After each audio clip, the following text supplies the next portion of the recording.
point spread, but still lost 24-18. Michael Irvin, what did you see? Now, first of all, let me say this, because I like this little connect that I see in Tampa. Now, what I saw in Buffalo was, for the first time, the team, well, I don't want to say the first time, because we saw it in Miami. That was the only time we saw it. But we saw the team in Buffalo that we've been talking about that looks like, okay, this is the team that was going to give Kansas City a run, that was going to be one of the top teams in the AFC. And let me tell you, while we saw that, what we saw earlier was, okay, we saw the one guy, we saw Stephon Diggs, and we saw Stephon Diggs make a lot of great plays. But yesterday, I saw other players get involved. I saw Buffalo spread the ball around. Buffalo had four players with 5+ receptions and over 50 yards. Never before in Josh Allen's career. Now, you get Josh Allen with that arm and those legs, the ability to make plays with his arm, the ability to make plays with his legs, and now you don't know where that ball is coming and where he's throwing that ball. That makes it a lot different. That makes it a lot different. That makes this a tough team to beat. Now, when they're playing this way, other guys are pitching in.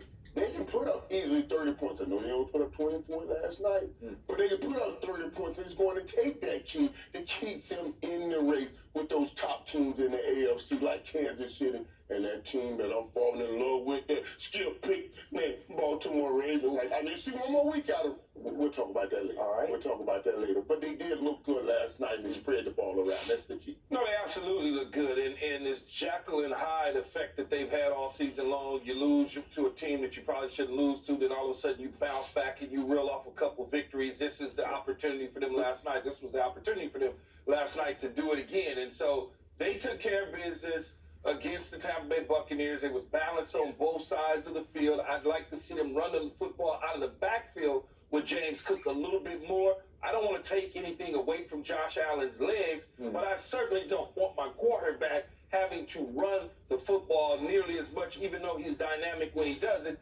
I just fear something, okay? Now, when you look at him last night, he got rolled up on, I don't know if it was his shoulder or his ankle, but he had to go in the tent. Then all of a sudden, we're looking at Kyle Allen warming up. So that, to me, scares me a little bit. And I know the Buffalo Bills fans was probably holding their breath, trying to figure out exactly what took place there. But he came back in the game, and like you said, Michael, the distribution of the peel is extremely important. Stephon Diggs is going to get his, regardless to what it is, because he's the #1 target. But when you have others like Davis and Kincaid and those guys stepping up and contributing, you're going to always win football games. You know, defensively, I like to see that knee brace come off of Von Miller so he could actually go get the quarterback. I mean, I was really Skip zooming in on him and watching him to see his get off. Yeah. It just wasn't quite there, but I think it's the knee brace kind of still a little tender holding him up. That's more mental probably than anything. You get the knee brace right in that area because you know it's going to be a lot of falling around your legs right now, and he doesn't want to go through that. And once he gets fully healthy, I think they're, obviously they're missing Milano on the linebacker position, but once he gets fully healthy, I think this team sits right around that 4-5 marks, because we still got to see Cincinnati in the AFC. They're not quite Kansas City. They're not quite Baltimore, but then they've already beaten Miami. Okay, we love Miami's explosive offense and the things that they're capable of doing, but they already got one in the back pocket on Miami. Even though they lost to New England, they're still right underneath Miami, and then if they can catch Miami, who knows at that point, Skip, whether or not they're the team to actually win the AFC East. Yeah. Okay.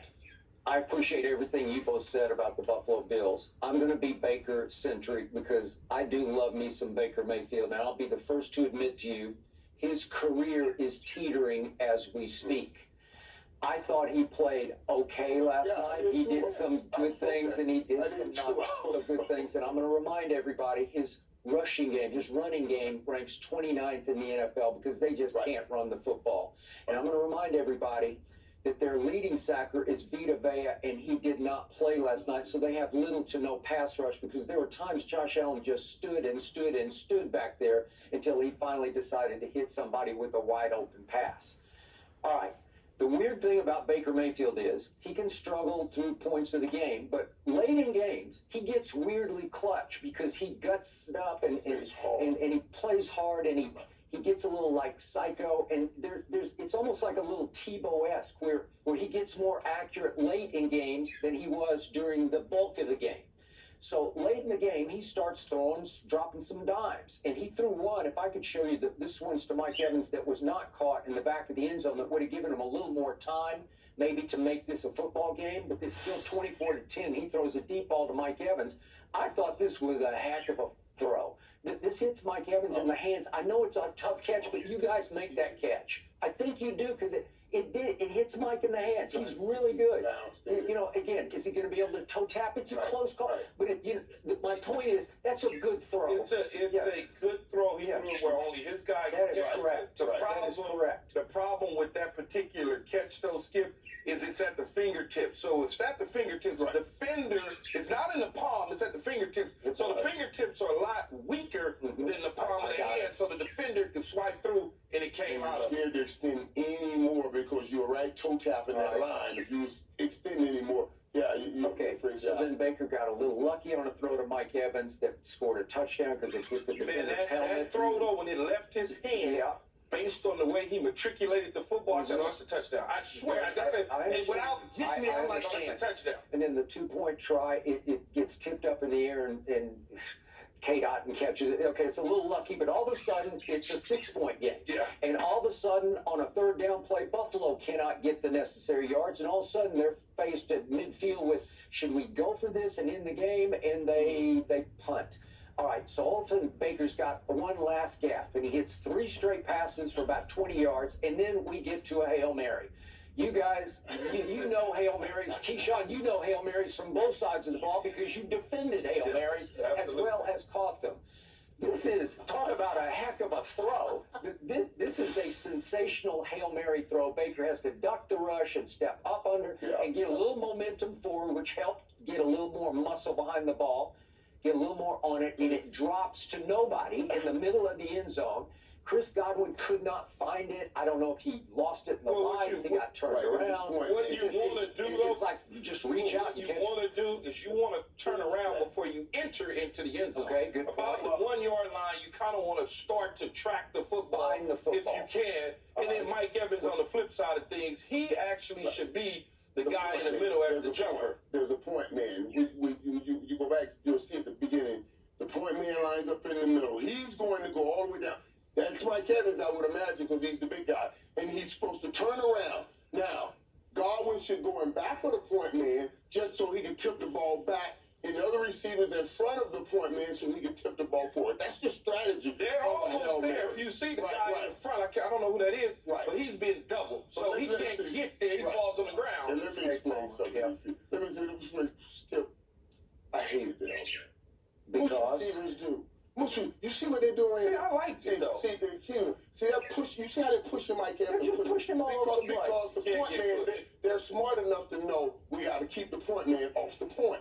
We got to keep him off his spot. He's 6 feet 5 inches tall. Right. See, I guess I liked it, though, because I was taller than everybody, so I actually scored a couple touchdowns, as well as a couple interceptions in college and in the pros. Okay. So, I don't know. I liked it. Let me tell you what. All this pushing going on, you're never going to get a call. They're never going to call this. They're never going to call. And so you're just fighting through it. Except the Green Bay game in Seattle. That time they called it in the Green Bay-Seattle game. They called it. All right, but in all the Hail Marys you've ever seen, I can't remember one that just dropped uncontested right in the middle of everybody in the end zone. It just falls and hits the turf. Yeah. Nobody even touched the football. Usually it's a scrum. It's a rugby fight. Turned around. I know. He just turned. It's right there. You're tracking. And even Mike Evans, I'm fighting those guys. I'm swinging at them because I want the ref to see this. I agree. I'm fighting them. Get out of the way, and the ref, maybe you're going to call it. Skip, you talked about the Bucs not being able to run the football. You're never going to be able to run the football if you don't attempt. 17 attempts is not enough. Yeah, I don't care if they are stuffing you. They don't but if they're one thing that I learned in professional football from many of my coaches that love the running game, 17 attempts is not enough. I don't care if we got 2.5 yards.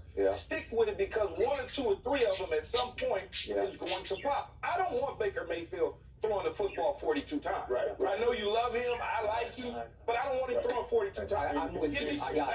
balance. I got all it. that Mike Evans, and they put so many guys on Mike Evans do. yesterday. They kept so many guys on. How many did he get? He got 3. Didn't he get 3 targets? He got 6 targets for 3 catches. So they're tripling him every time. They're Right. saying you can't have him. Right. And one time We're gonna miss Baker him. did get it to him. There's a holding call. Oh, on the deep yeah, crosser. but yeah. Yeah, the Okay. deep crosser. All right. Allow me to go back, Hail Mary, one more time to the point you made. This is my pettest peeve in pro football because you should call it the way you Right. always call it. Right. If that kind of contact on Always. Mike Evans in the end zone had happened any other place at any other moment in that football game, 3 flags are flying because that they are just they're pushing him, they're shoving him, they're impeding him because you can quote unquote get away with it because it's a Hail Mary. Why should you be able to get away? I like your point, Keyshawn, because once upon a time in Seattle they said no, that's just a flat out. You Well, what interfered. happens, what happens in this situation is it becomes offset penalty because the offensive Yes. players are pushing, the defensive players are grabbing and holding and pulling you to the ground. So you keep the flag. If you throw the flag, it's offset. Right. You don't want it to be offset. Yeah, you but want to get out the They're field. getting another play. I Yeah, but Yeah, from offense. but if they, for some reason, no playmaker, they decide to not give you offset and call you for Right, pass right, interference, right. then you'll be saying something different. Right, So. right. But right here, I totally understand, and I totally understand what Skip's saying. But right here, I would love for Mike Evans to be fighting back, just Yeah. to fight back. And you're saying, ref, call this. Yeah. Call this. When the ball bounces on the ground, Mike just throws his hands up like, what are you doing? Be an Like, actor, in yeah, other words. Okay, all right, but again, was it pass interference? It's just blatant. It's like outrageous. It's so much pass interference that no. Here's his pass interference, and the guy at the front of the goal line that falls to the ground Yeah. is literally being tackled. He's So being what is tackled.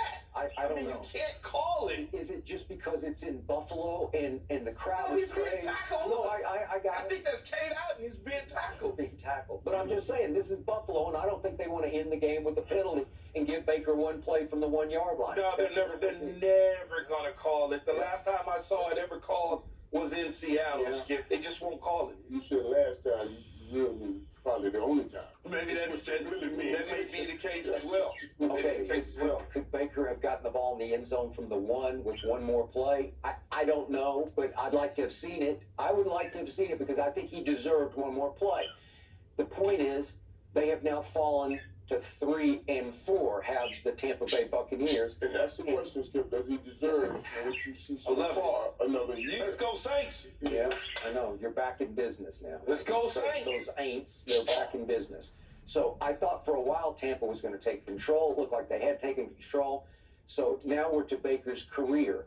If they continue to lose close games, I'm telling you, there's a chance he's going to be relegated to maybe somebody's backup quarterback for the rest of his Well, career. look, Well, Tampa, Baker, that's why I started this talking about it. I didn't think Baker played too. I didn't think Baker played horribly, and I love the fighting Baker. I love the fighting Baker. So That do fourth I. quarter, they put those plays he made. He got run. I don't know how he got out of that one sack. I don't know what that was. That one sack, that twirling thing, Yeah. went and ran. I mean, that's Yeah. guts, man. That's fight. I thought Baker did. Here's what I would say, Skip, to his career.